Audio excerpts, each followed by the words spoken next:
ஜெய் சீதாராம். அனைவருக்கும் வணக்கம். இன்று விஷாசு தமிழ் வருடம் சித்திரை மாதம் 31ஆம் தேதி புதன்கிழமை 14/5/2025. இன்று விஷ்ணுபதி புண்ணிய கால வழிபாட்டு நேரம், அதாவது மாலை 5:35 முதல் இரவு 12:30 வரை உள்ளது. தீராத கடன்கள், தீராத நோய், தீராத பிரச்சனைகள் எல்லாம் தீர்க்கக்கூடிய வழிபாட்டு நேரம் தான் இது. அதனால் ஒவ்வொருவரும் விஷ்ணு கோவிலுக்கு சென்று அங்கு இருக்கக்கூடிய துவஜஸ்தம்பம் என்று சொல்லக்கூடிய கொடிமரத்தை கையிலே 27 மலர்கள், அதாவது வெள்ளை மலர், ரோஸ் மலர் ஏதாவது வச்சுக்கலாம். வெள்ளை மலர் என்பது ரொம்ப உகந்ததாக இருக்கும்.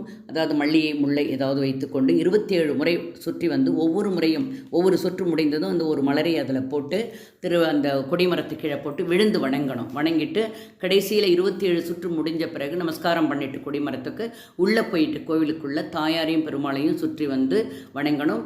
அதற்குண்டான அர்ச்சனை பொருட்களை கொண்டு போய் சுவாமிக்கு அர்ச்சனை நைவேத்தியம் பண்ணி வரலாம். வாழ்க வளமுடன். நன்றி, வணக்கம்.